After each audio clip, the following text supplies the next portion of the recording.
Selamat datang kami ucapkan kepada yang terhormat Bapak Ibu pembicara dan moderator dan juga Bapak Ibu tamu undangan kalian. Selamat malam. Salam sejahtera. Assalamualaikum warahmatullahi wabarakatuh. Salam kebajikan. Kita punya satu tagline yang kita menyebutnya Making a Difference to the Life of Million Indonesia People. Jadi kita ingin sebagai bank memberikan sesuatu yang meaningful, yang berarti buat jutaan rakyat Indonesia.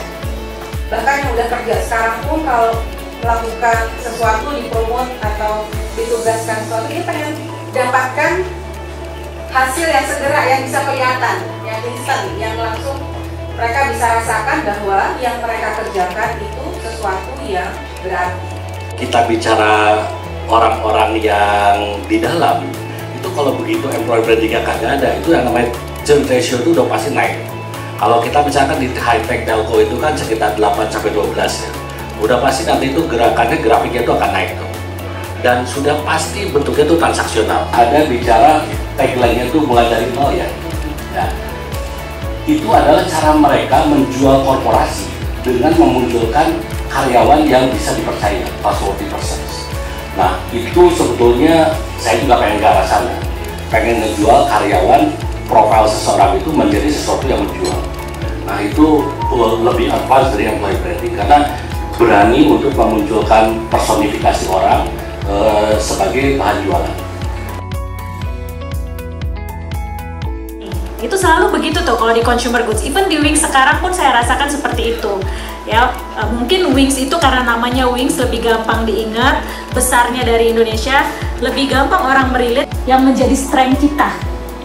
Yang kita mau amplify. Kita kan nggak bisa jualan sesuatu yang kita nggak bisa penuhi. Ya kan? Karena tadi kata Mbak Denti, kata Mas Ira, it's a promise that we make. Ya, apa yang kita omongin itu harus bisa kita tepati.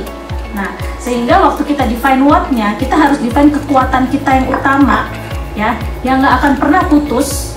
Istilahnya kita merem, kita ini pun pasti kita akan bisa memenuhi janji kita itu apa?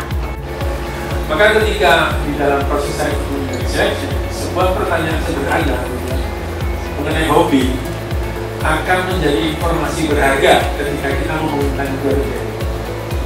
Kalau kita ngomong soal nama, tempat tanggal lahir, transkrip, itu semua ada dokumennya. Tapi kalau hobi, orang bisa berbohong.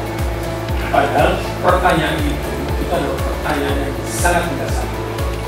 Nah, itu berubah, demikian juga value perusahaan itu tidak akan pernah tetap. Lalu di mana itu temunya? Ini untuk mengatakan bahwasanya bicara mengenai employer branding itu sesuatu yang tidak pernah berhenti.